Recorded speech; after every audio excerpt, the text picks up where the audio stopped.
Woo! It is hot. Hello, everybody. Welcome back to Right as Rain, our traditionally weekly Seattle Rain FC podcast, weekly show. Charles Hamaker here with you. It is Monday, August 11th. Was trying to get an episode out later into last week. This week's episode, the next episode is going to be later into the week. Bella is back. She was out in Switzerland. Uh, did some traveling. And she wasn't getting texts, wasn't getting messages. So that is why we didn't hear from Bella. She will be back. We're planning to do Thursday night. So that should be, if you're a night owl, it will be out Thursday night on our YouTube channel here. We will probably post it Friday morning. Um, I apologize that this is coming out late. Oh, excuse me. And for that, because we had Ichiro weekend. It was Ichiro weekend at T-Mobile Park. Ichiro-san. Um, Small Ichiro-san. I gotta figure out where to put him. I'll put Small Ichiro-san over here. Um, on top of Doppler and yeah, I gotta figure out the whole background here.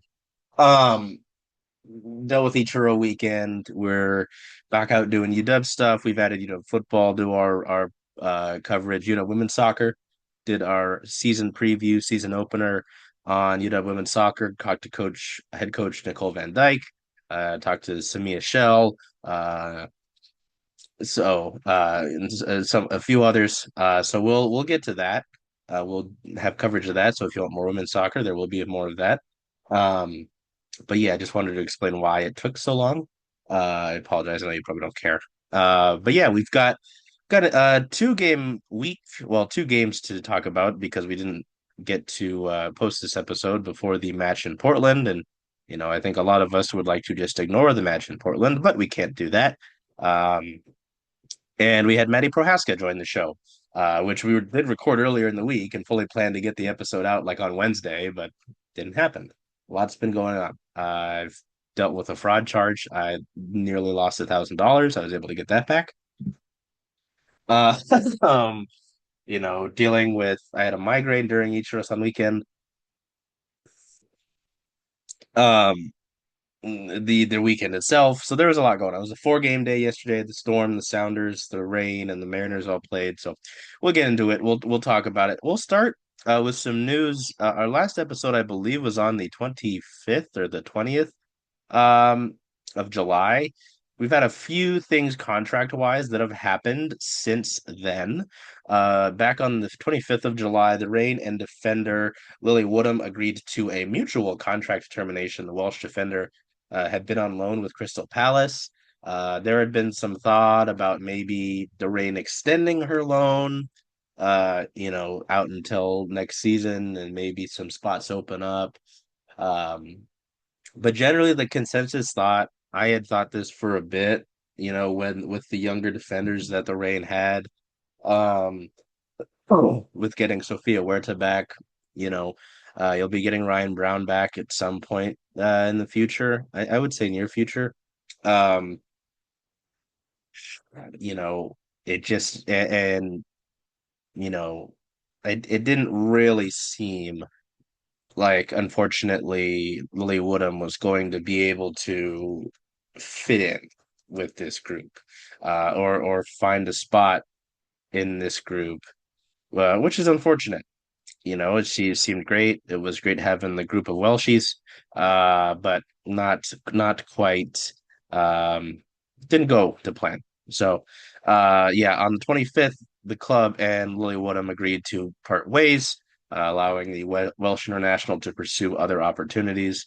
Um, so General Manager Leslie Galmore had great things to say about Lily in the team press release. Her energy, professionalism, and passion for the game have left a lasting mark on the club. We wish her all the best in the next chapter of her journey on and off the pitch. So, yeah, I was kind of excited. I was excited when the Rain had signed Lily back to a 2-year deal in 2024.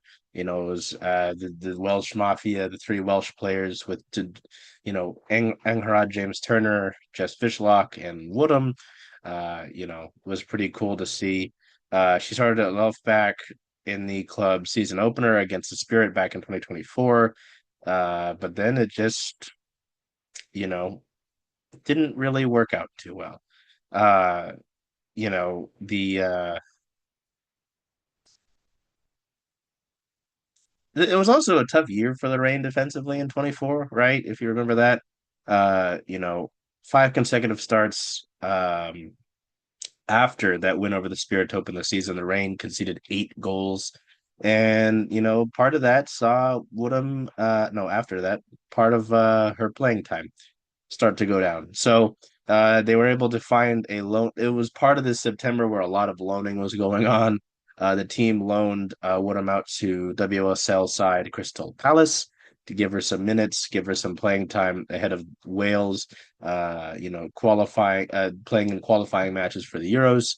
Um, so, it was set to run initially the loan through January of this year, but was extended through the end of Crystal Palace's WSL season, which, is about July, June. Excuse me. Crystal Palace didn't do super well either. They finished at the bottom of the WSL table, uh, and they got relegated, which isn't great. I'm not blaming Lily for that. That's not, that's tough. Um, Oh, sorry, I have to do this again.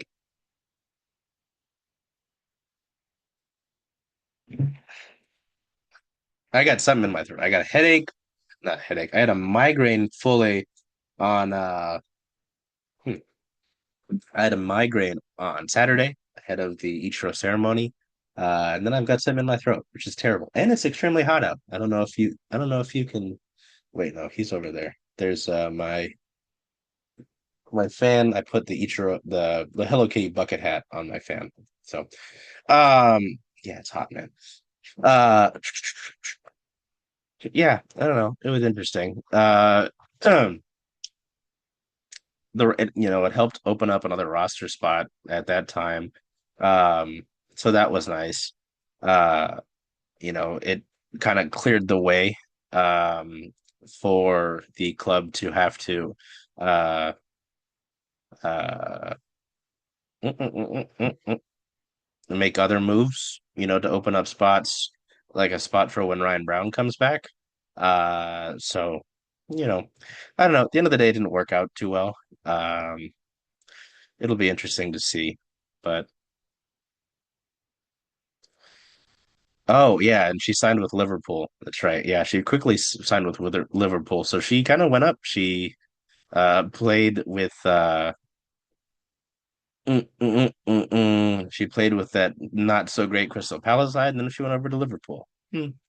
So we'll see. It'll be really interesting to see how her journey goes. But no complaints, about Lily as a person.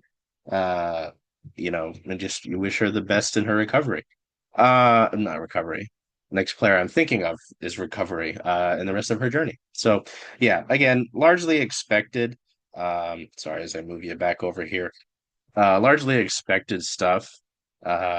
We got an injury update on Ryan Brown. I mentioned, we've talked to Laura a few different occasions about Ryan and when we may see her again. And it seemed like, we had heard from Laura. Uh, who did I say about talking to Ryan? Talking to Ryan? No, talking about Ryan with Laura, Scott Parkinson when Laura was away. And they had said she was just trying to check the final boxes. Bella was at training on the 30th, and said that the team is still expecting her to come back at some point in the second half of the 2025 NWSL season, but she had a setback with a different injury that wasn't her knee that's currently delaying her. So Laura said she was back and then she had a little setback, not with her knee, just with another little niggly injury. Laura says niggly whenever it's something that, is nagging somebody, bothering. It's just a little complicated thing. So that explains that. So that might delay her for a couple of weeks. It has been this will be the second of a couple of weeks. So we'll see. See when training is this week to try and get out to that, get some stuff done. Maybe check in on Ryan. So um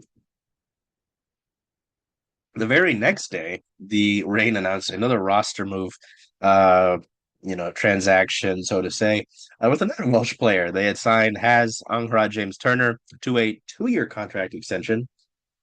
I don't know why I did that. Uh, she was set to become a free agent at the end of the year. She's now instead signed to the 2027 season.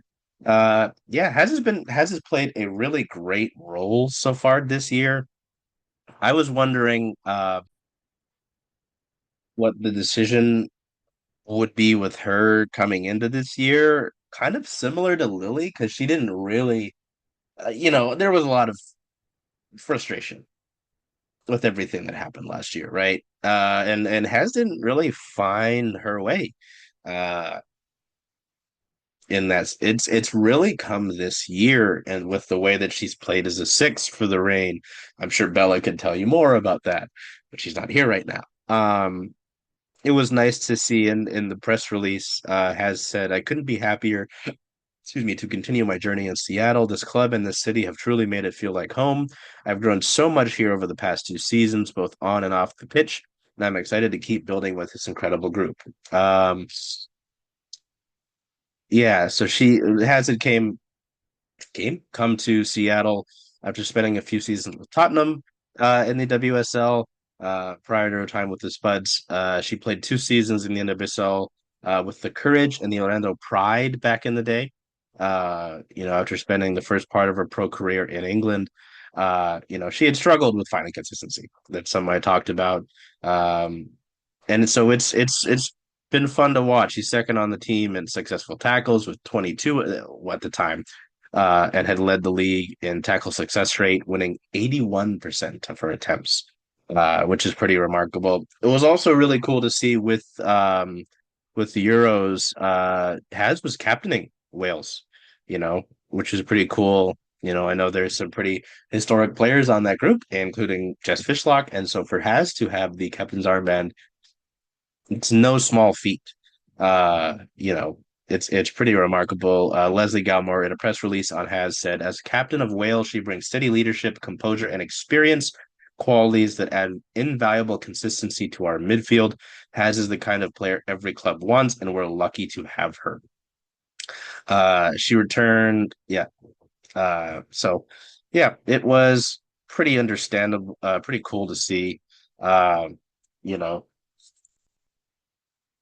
um, Seeing some fans being worried that this would, impact some of the other midfielders like Sam Meza, Ainsley McCammon, Sally Menti. I think that's just kind of rubbish.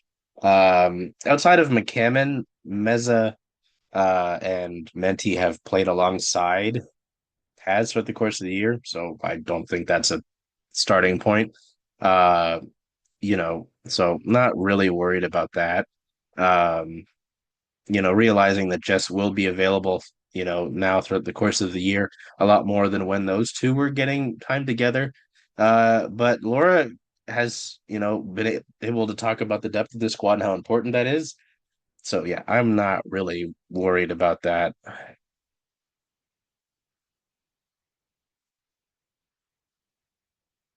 Yeah, no, that's just kind of silly. I'm not worried about that. So yeah, I guess now before we get to the matches, we will throw it to our interview with Maddie Prohaska. So here is that chat. It's so funny. I've done two of these now in the Mariners press box. I just hope I want them to do stuff, but I hope they don't, so it's not too loud. Um, Welcome back to Right as Rain. I'm here with Maddie Prohaska, who has, today has signed an extension by the time this is being recorded. Maddie, thank you for taking the time. Uh, it's been a lot for you over the past month or so. I mean, we talk about U23 call up, when you get the first start, there's an extension now. I guess first and foremost, how are you handling everything? Because I'm sure this can be a lot to just kind of take everything in and process it, in addition to you being a professional. Yeah, I mean, I'm just so grateful, honestly. I think me a year ago would never even believe where I'm at right now. I was just starting my college senior season a year ago now, and so I always had these dreams and these aspirations, but there's just such a fulfilling feeling to see it come to life. And I think I've worked really hard throughout my college career and now being here on staying in the moment, which seems really easy, but unfortunately is not the easiest thing when you're playing in sport and life is coming 100 miles an hour. So I feel like this past month, I've just really done a lot of reflection and journaling and just trying to stay in the moment because, like, at the end of the day, like, I am living my dream. I get to come play soccer every day with people that I love and in a city that I love. And so I'm just really grateful at the end of the day, and just staying in the moment has really kind of been the key to appreciating it all. It's been really interesting, in the press release quote that you had from your extension, you mentioned the environment here, and listening to I'll get the proper name. I think it was the Girls Edge podcast. Yeah, the female edge. Um, Female Edge, thank you. Yeah. Talked about the environment in Auburn and how it challenged you. You had to challenge yourself, helped you grow. I wanted to ask further about that environment and how maybe it's helped you grow, helped you, become a better keeper, a better person. Because so often, covering the rain, we've heard about this environment and the culture at this club. So I just want to hear from you if there's any similarities in the two environments, and just mainly what the rain environment has been like to you, and how you've personally experienced it so far. Because obviously there's more season to go and another year now to go. Yeah, I think college really taught me a lot about myself and how to present in an environment and go through the ups and downs of whatever that looks like. In college, I was grateful enough to be a starter for 5 years or 5 seasons, but that's not my reality here. But I learned so much about how to be a good teammate, how to show up for the people around me. And I think that's the most important thing when trying to make an environment something special. I think soccer is so fun, but for me, it's so fun because of the people I get to play with and getting to cheer them on and supporting them and growing with them and learning with them and all those things in between. And I think Seattle Reign really encompasses that and lets me lean into that side of myself, which I'm really grateful for because not just in the goalkeeper union, which obviously is phenomenal with the people I get to learn from and work with, but also just the team in general. It's a really great collective, and getting to kind of step from my college environment into here and having this be my first experience is something that I'm really grateful for, and I think will take me a really long way in my career. I want to stick with the goalkeeper sort of thing there, because you mentioned the goalkeeper union. You hear that. I always love talking to goalies, whether that's in soccer or hockey. They're a little bit. Well, it was interesting on the female edge. You talked about how there's the perception of goalies being kind of weird. I'm like, oh, it's the same thing in hockey. Um, I just specifically this group though, with Claudia and with Cassie. I know Cassie, unfortunately, has been dealing with an injury, but just obviously she's nominated for the Lauren Holiday Impact Award.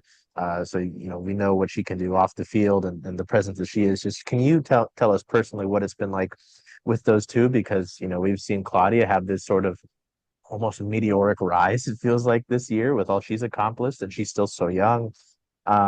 And with Cassie, this is a veteran that's seen the NWSL for years and how this league has grown. So just what has it been like for you personally to have those two goalkeepers, I would say, on different ends? One younger, one more experienced. Because I think you mentioned in the same show that, it's all very competitive, but you're pushing each other, right? It's not, I'm working to be better than you. It's, we are all trying to improve as a collective. Yeah, I think we're really grateful to have someone like Lloyd. I think he really facilitates an environment that encourages us to show up as our best selves and push each other. And I think there's a lot of transparency too on what our roles are and how we can best show up for each other, which is really great in an environment where you are competing for one spot. It's not like I can just slide into being a defender or anything like that. So, it's all of us fighting for one spot, but I think the way he just like encompasses our roles and makes us understand how we can better the group is something that doesn't go unnoticed. And I think he deserves a lot of credit for the group he's put together. But I think from a more specific standpoint, getting to look up to someone like Claudia and Cassie is just really special for my first year. I think the way Cassie has encompassed being a two this season has really shown me the kind of teammate and goalkeeper I want to be in any group. I think the way she's treated me, no matter I was day one or now we're here and now I'm supporting her getting back on the field. I think the relationship that we have has just made me appreciate how awesome a goalkeeper group can really be and how awesome it is to just buy into someone else. I think when I grow up and I get to mentor a young goalkeeper in the league, like I will envision myself the way Cassie had treated me over the past couple months. And I think for Claudia, having someone like that to look up to and strive from a technical and tactical standpoint is really important. And I mean, the work that she's been putting in and getting the call ups and everything is very earned. And so I think getting to cheer her on and kind of be in her corner while she's accomplishing some of the best moments of her career is something that I'll definitely cherish.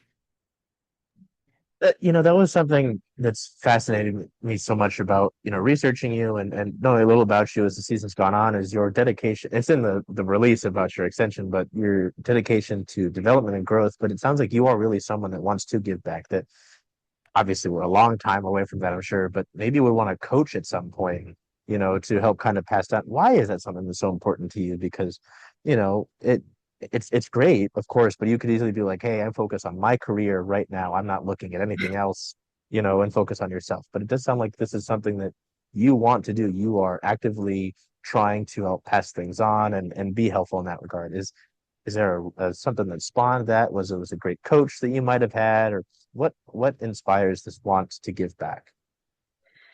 Yeah, I mean, I think it's hard to pick one exact moment, but I know I've mentioned it maybe in a couple other places, but I in college and pre-college was very soccer focused, and all that mattered was soccer to me. And I gave up a lot of things from a family standpoint and a friend standpoint, which obviously sacrifices needed to make it to this level to some degree. But I think I was a little crazy, a little bit sometimes, and gave up maybe a little too much. And I think my sophomore year of college, I really learned about separating who I am as a person from who I am as a soccer player. And it's a difference that I think serves a lot of great athletes. And I was unfortunately had to go through that very young and went through some mental health stuff. But I think on the flip side, it was a moment that really changed the trajectory of my life and really showed me how important it is to be a good person and be a good teammate. And I mean, at the end of the day, like you don't remember the saves or the shutouts or all these stats, but you remember the people you got to impact. And I think that's something I learned so much at Auburn is how important the community and the people and just what it means to buy into something so much bigger than yourself. And I think through all of that, getting to learn that experience has really just set me up here and being able to just buy into the people around me now. And I think I get so much fulfillment from it, which is why I feel like I can just show up and be my best self every day because I genuinely get so excited getting to cheer my teammates on and getting people back from injury. Like their success and their big moments like feel just as big to me. And I'm really grateful that I got to learn that, but it definitely didn't come easy. And sometimes there's moments I'm like, I wish I didn't do that when I was younger or acted this way to that person, but I really do feel like I put a lot of work into myself and I'm really proud of like the person I show up as every day now. First and foremost, and on a personal note, I do appreciate, the vulnerability side of it because it's a lot, right? You are in a position, you do have a platform. So I'm sure it's valuable to anyone that might watch you or might follow you to know that you can speak up about it and to be honest about it. It's always cool when I see athletes do that. So I wanted to, show appreciation for that. Kind of in a like growth similar vein, what how do you think you've grown, whether it be as a keeper or as a person, since the trialist period? Because I know a lot has happened. It feels like years ago when we were at Starfire and there was like frozen dew on the turf, and we are just getting to see you guys out there. How would you say that Maddie has grown since then? Because it's a lot. It like the NWSL season is a trek. I know you know that more than I do, even in your first year, right? So I'm sure a lot of growth can happen over the course of, I would say just a few months, but yeah, over this last few months. What would you say? Where do you say you've grown maybe the most? Yeah, I think that I kind of had this expectation for myself, and I think that's okay sometimes to have expectations on what direction you're gonna head or how you see your growth and having goals and stuff. But I also think that I exceeded my own expectations to a degree. I think I came in with the mentality of just showing up as my best self and being a good goalkeeper while doing that. And I think that's still my mentality. I think I play my best when I'm kind of focused on the people around me and not all in my own head. But I also think I would have never expected the opportunity just to come like camp or even getting to play in my first professional game. And I even said it after that game. I was just so grateful to have the trust and the opportunity because they didn't have to do that and they just saw something in me, and I am very grateful for that. And I think the mindset that I've come in with every day is being my best self. And I never thought that could take me so far, honestly. And I, at the beginning, when I was a trialist, really had to stay in the moment because if I'm all focused on getting this contract or not getting it, what am I going to do next?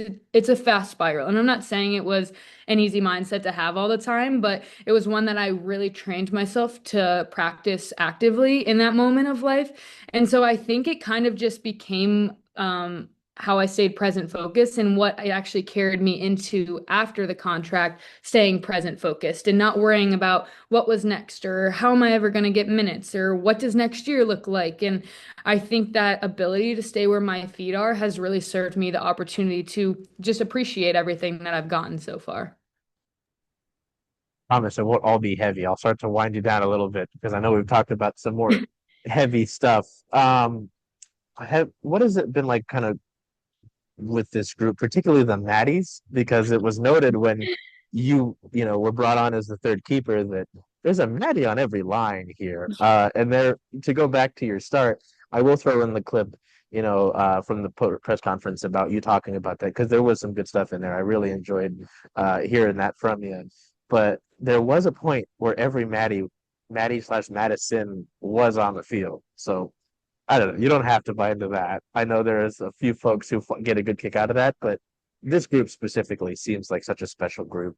There's so many veterans. We're also in this newish era of the Reign where there's so many young players, folks who are a lot younger than us who are playing. So I guess a little bit on the locker room side. You can touch on the Maddies if you'd like. If you'd like to go into the Maddie verse, you can. But just your thoughts on this group as we prepare for Portland, and maybe if you've gotten any idea on that rivalry, because I know this will be your. There was the friendly, I get it, but this will be your first like real Portland rivalry match. Yeah, I think it's funny with the Maddies because I actually was one of five Maddies in college as well. And I know that is crazy. So we always had nicknames like, so for people, it was really crazy that there were a lot of Maddies around me, but in college, it was just normal. So it didn't even faze me when there were so many Maddies. So it's really funny to bring it up because even our photographer was like, I tried to get a picture of all you guys on the field at the same time, but it was so hard because you guys were never near each other. But no, I think the camaraderie and even like the jokes going around how many Maddies we have just like goes to show the locker room that we have. I feel like from our youngest to our oldest player, there's just a sense of drive and the same mission focused kind of attitude. And it doesn't matter what that mission is on that day. I think we're really bought into whatever it looks like. And I think having trust in our veteran players and having trust in our coaching staff is something that goes a really long way, especially the duration of a long season. And I think we've really put the foundation down at the beginning of the season, heading into this second half, that'll really propel us and be something that we can always fall back on. And especially the Portland rivalry. I think it's funny because, yes, it is my first Portland rivalry game in Portland, but I come from Auburn, which had the Auburn-Alabama rivalry, which if you're from the South, you know it just means something different. And I'm from the Midwest originally, but man, did I buy into that rivalry, and it's something I still hold very, very close to my heart. So being in a rivalry game is just something that feels like second nature to me and something that's just always so much fun, such an honor to just have something that means so much more. And even when we were in the rivalry game, like I'm in the huddle before and I was so excited and I was like, it's just a friendly, like whatever, but it's just there's something so special about having something more to play for in the middle of the season. A season can be long. There's not always a championship every game, and so just having kind of that little thing to keep the vibes high, the energy going. I'm always going to buy into something like that. That is a very good point. Yeah, I was looking to see if maybe you'd played any of your teammates in your career because I know there are a few different schools here and there that maybe Auburn clashed with, but Yeah, that's a great point with the Bama rivalry. That is, even as someone out here with Washington, I know you're kind of in Big Ten country when you were growing up. We're seeing some of that and trying to get Yeah. used to the Big Ten. To close you out, you know, folks can follow you on Instagram at m.proha. Proha, I'll put it in the description. Can yeah. you tell us about Ryoko Rain? What is that? I might have messed up the pronunciation, but there's a link in your bio and Yeah. it's got seemingly a tab for you. Is this a brand that you know, something that you're involved in? Anything further on that, and maybe anything else that you want Rain fans to know about you as we close things up today? Yeah, no, that's a brand that I thankfully get to work with a little bit, and they have great clothes. I personally love their shorts. They work a lot with basketball, and I've always grown up with a basketball household. My sister still plays, so it kind of just something, and it's fun because she obviously has worn their stuff as well. So it's fun to just kind of have a little family thing going. But no, they're really great. I think I always just try and align myself with brands that kind of have the same values as me, and I think that's one that really lines up with who I am, and I'm grateful I get to work with them and a bunch of other really great brands. Thanks, man. I appreciate it. It's been really cool to watch your career. One, when you were trialist, I was like, one of these goalkeepers has like standout hair. I don't know too much about that, but I was like, that is not Claudia. So that's someone else. Who is this? And obviously seeing everything that you've been involved in now, the extension. It's always really fun to watch the journey. So I appreciate you coming on. And yeah, we'll see maybe for anyone else who on the roster, I'm sure that like Lou and Jess and any other more veteran players are drilling the importance of this rivalry in. But if you need to help out, I know you can because you've got that rivalry experience. So I appreciate you coming on. Yeah, no, thank you so much. I had so much fun, and I'll see you soon. Hope you enjoyed the chat with Maddie there. It's been fun, talking with different players, up and down this roster. Uh, so many of the helicopter media outlets will want to talk to the top names and, the whoever has the biggest impact that week or whatever. It's been fun talking to players, who maybe don't get enough spotlight, who don't get enough chat. And we'll have all of the guests we've had from Sally to Shay to Maddie. I'm sure we'll have them all on again at some point. We keep the show going. Um, I'd love to have Leslie Galmore on at some point. So we'll see. So yeah, we'll keep it rolling here. We'll talk about the two matches that the club actually played since we last recorded. One a fun victory, the other a bad loss. So first one back on the what 1st of August. The was it the 1st of August? It's already been a long month. And it's the 11th. Oh my God. Pull it up here.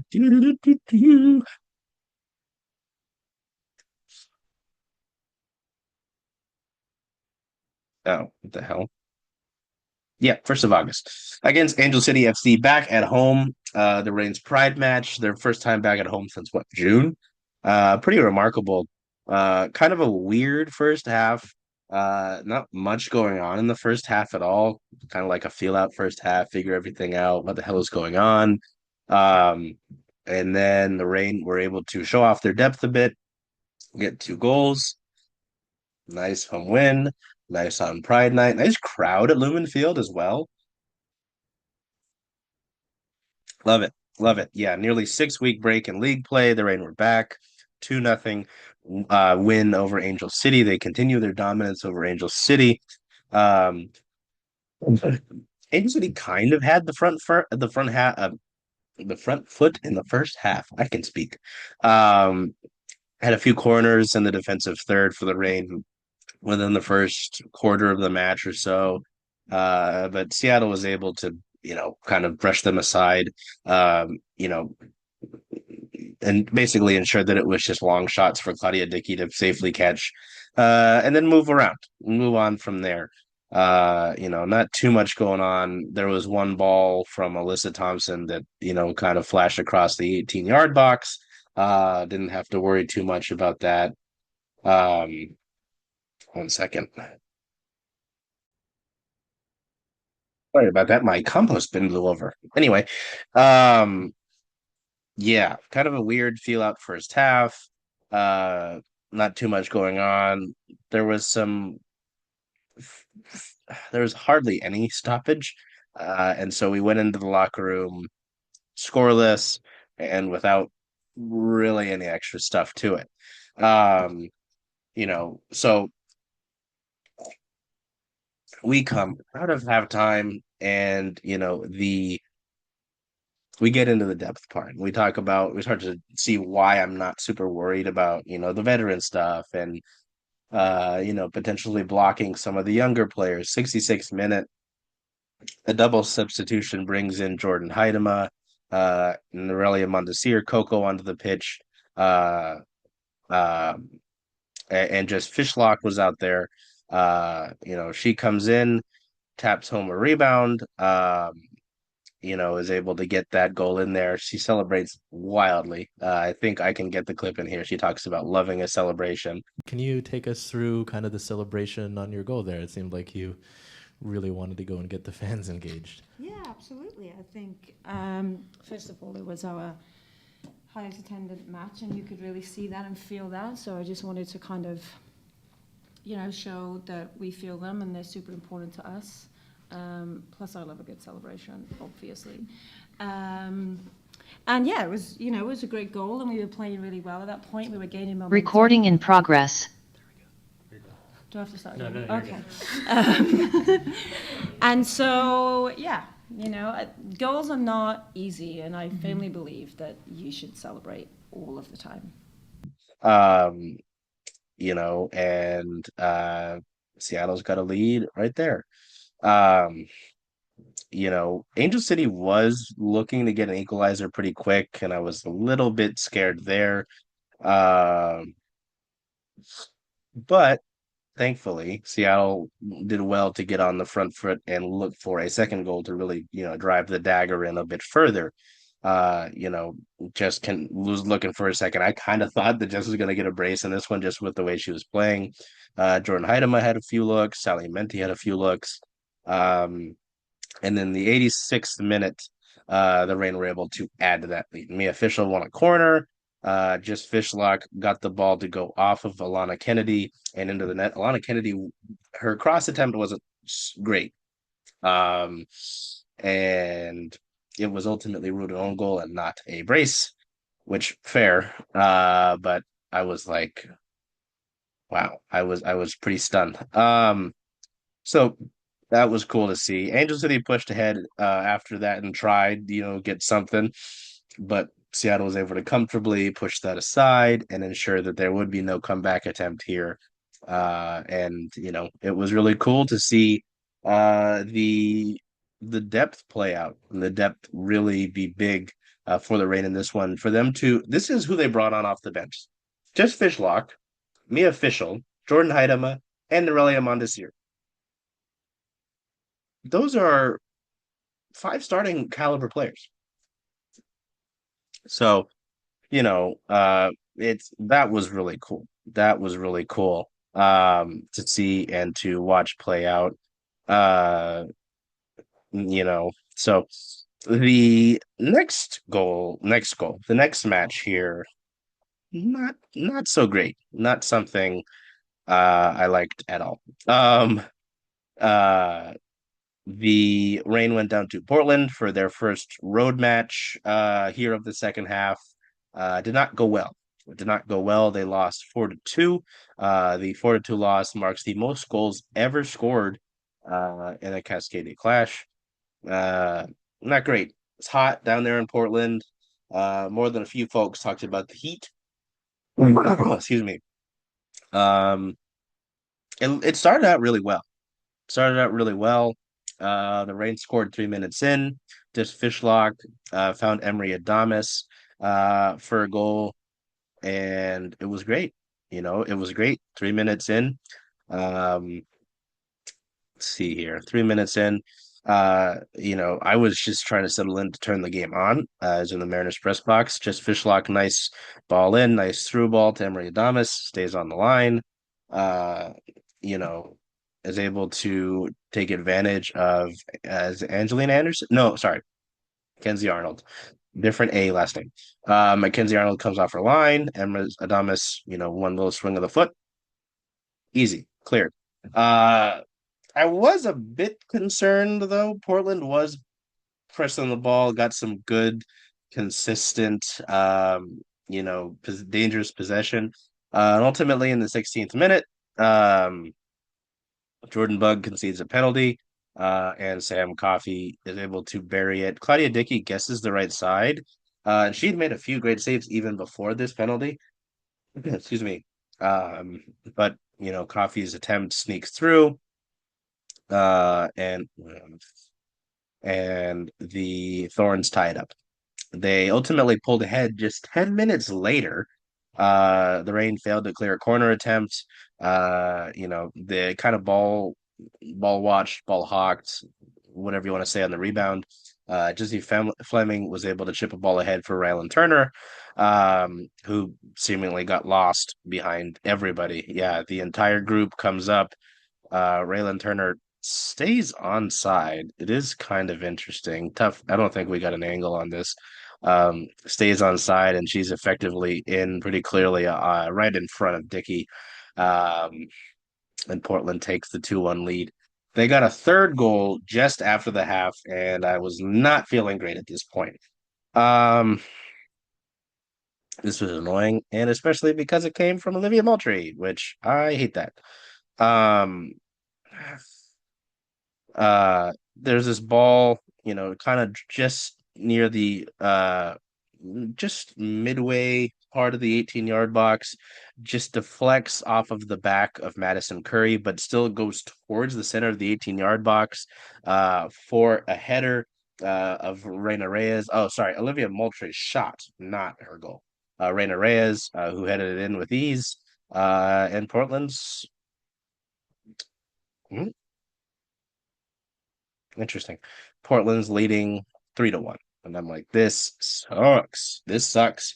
Not just because of the sort of deficit, but also because it's Portland, of course. They make some super subs. Again, I've talked about the depth here. Lynn Biondolo comes on, Mia Fischel comes on. Then Seattle's attack starts to show some signs of life. They start going wide. Just Fishlock talked about how she wanted them to play a bit more wide in this match. And I really enjoyed this goal. Madison Curry up the wing. Let's see who gets her the ball. I think that's Sophia. That looks like Sophia from here.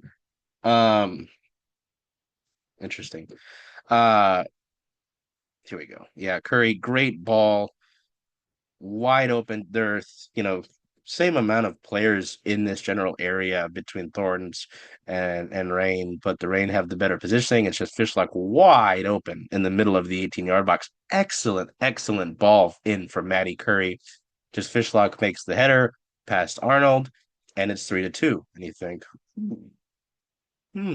maybe we've got something cooking. Yeah. It was great play, and then obviously the ball worked itself out wide, which, I feel like we could have done a lot better with today. And, we're very fortunate with some of the people that we have in wide areas, especially, obviously MC here. So when she's out there, Emily, when she's out there, you kind of know that the delivery is going to be on point. And so I just kind of made a late run into the box, and thankfully MC saw me. So yeah, and then I just really had to focus on one, trying to get there, and then two, trying to get my head on there, because I had to stretch a little bit, It was a diving header. Yeah, it was. and so yeah, and thankfully it went in. But I honestly thought at that point we were really going to step it up a little bit and put our foot down, and that was exactly what I thought we were going to do. And then we just completely switched off and conceded, arguably one of the worst goals ever, 2 minutes after that. And so we really have to look at how that happened, why that happened, because that is just unacceptable. You can't claw yourself back in, be in a situation, and then throw it all away within 30 seconds. And so we really need to delve deep into the why of that situation. Can you comment on what you saw? On the goal? Yeah. I was just trying to get on the ball a little bit more. I felt we struggled to get into wide areas, especially in threatening spaces. I feel like our movement along the back line was a little bit slow, so by the time they could switch it, I didn't have the opportunity to do what I wanted to do in the spaces I wanted to be. But that play was great. I came a little bit lower, and I saw Jess in a free spot, and I just hoped I could hit it to the right spot, and thankfully it did. That's a great point. Thank you. That's a great point. No, immediately after, excuse me, Portland scores a fourth right off of the kickoff. Yes, right off of the kickoff. Rookie Petra Torden scored right off of the kickoff, which is incredibly frustrating. No idea what's going on here. For the Reign, just didn't seem like they were fully into it. They didn't have the numbers game here. Portland just was able to find some gaps. Torden gets in pretty easily. Like the replay I'm looking at here is just frustrating. It was a really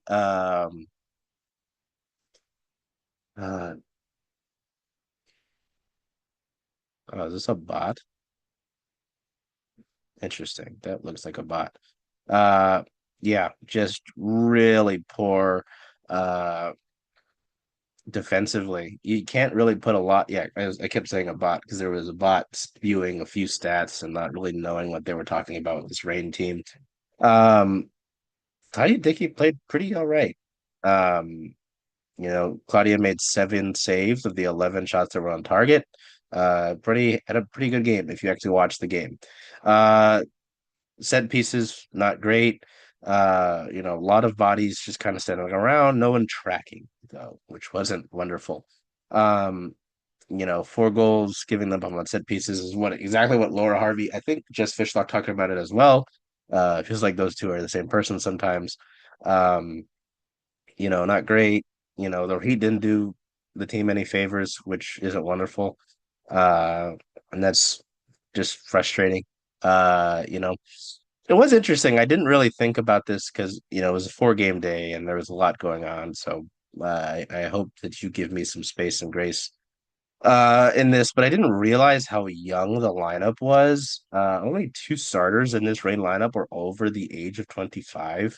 A lot of them were playing their first time in the Cascadia Clash. Several of the Reign's young stars had some tough performances, which is uncharacteristic. Again, Jordan Bugg giving up a penalty. That's fake. I don't know. I think maybe the occasion. I don't think so. She doesn't tend to get bothered by the occasion. Maybe the heat. I don't know. But definitely hot out there. But yeah, I think it's uncharacteristic of her, right? And to be able to say that about an 18, 19-year-old who's so consistent says a lot about the performances that she's put on previously. And she'll bounce back. Yeah. Grant? So it felt like Darlene, Meza, Menti, and Bug kind of having a rough go of it out there. Obviously, Madison, you're a young player as well, but how much of this can you chalk up to it's just a real tough spot, a rivalry match, it's hot out, like you said, the conditions, the crowd's going crazy. Can you chalk some of this up to just young players having a rough game in a difficult spot? I think what people really quite don't understand about this game is we can talk about rivalries across the league all you want. It's not like this game. And it's not like this game of Portland either, this is really annoying. Like, no, it's not you. It's just this situation in Portland really needs fixed. But I think that, to your point, I would say yes. I would say we're doing great right now, and I think we're in a great spot. And coming into this game was really kind of a situation of, okay, we have a young team, we're learning a lot, but now we're in a different situation, right? 2 teams, fierce rivalry. You're in a pressure cooker, not just like literally today, but also figuratively with the crowd, and the intensity is always different in this kind of game, and you have to really feel that and work your way through it, right?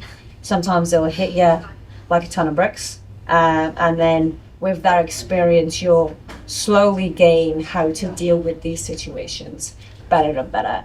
And so today for us was kind of like that. We said, this is not about anybody else apart from us, and seeing where we are, testing ourselves in this environment with this team that we have now. To your point, it is young, and we are trying to get there, and our team are doing fantastic, and our young players are doing brilliant.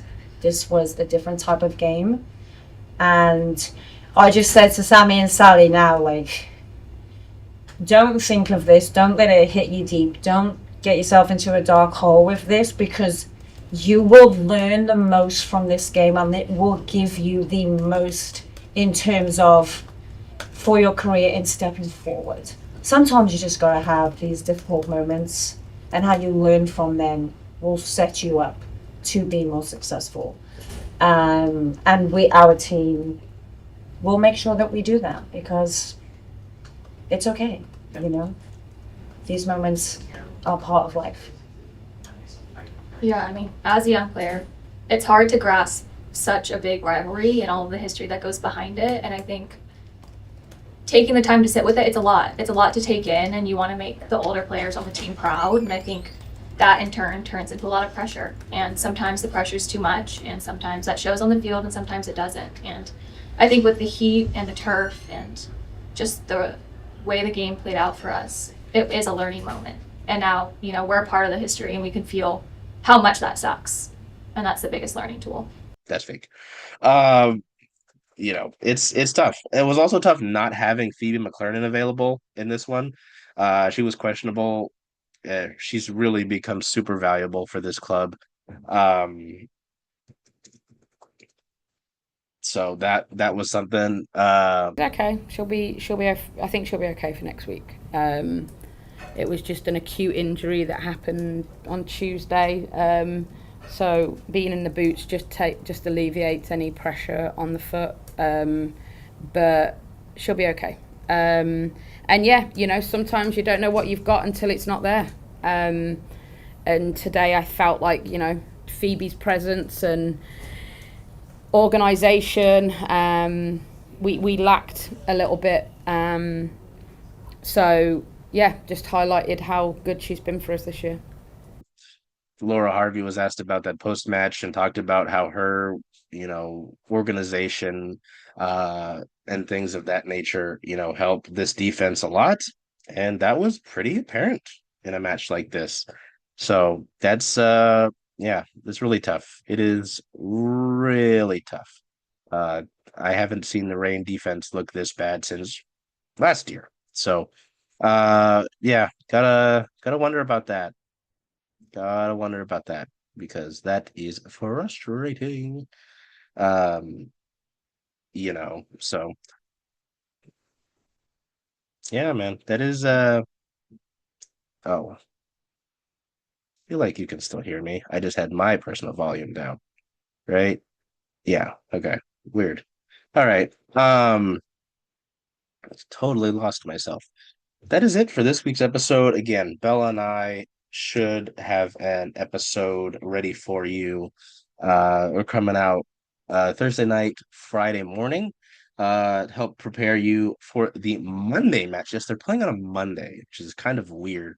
Monday back at home against the Chicago Stars. Remember, they're not the Red Stars anymore. August 18th. Which is the Queens match, 7 p.m. versus the Chicago Stars. It's the Queens match. It'll be on Fox 13 and the CBS Sports Network. For those of you who are not joining us in person at Lumen Field, boo, you should be joining us. It's also 80s night in terms of promotional nights. If you go to the Reign schedule and go on the drop down menu, there's theme matches and promotional nights. It's 80s night. You can, quote unquote, enjoy a blast from the past with a bucket hat on 80s night. I was negative 21 years old when the 80s were starting. Sorry. You probably don't want to hear that. I'll include the picture, but yeah, with your purchase of a ticket via the special link, this will be in our preview for sure. I think I'll put something out else about it. $25 to $28, you can get a special bucket hat. I believe it's reversible, so that's pretty cool. There is that. It is also the Queen's match. Uh, As part of a new tradition, the club will honor extraordinary queens who have left a lasting impact on the game, the community, and beyond. Fans are invited to join the club for this match in paying homage to this year's queen and embracing the spirit of those who lead with strength and inspire with greatness. So that's pretty cool. So, yeah, until we see you next time, take care of yourselves, be well, do whatever you can to make today a great day. Hey, Charles. Hey, Jen. Hey, where are you going to watch all the away games for Seattle Reign FC this year? Away games. Well, since Rough and Tumble is the home of Circling Seattle Sports, I was thinking of coming here if that's okay with you. I think that makes a lot of sense. See y'all here.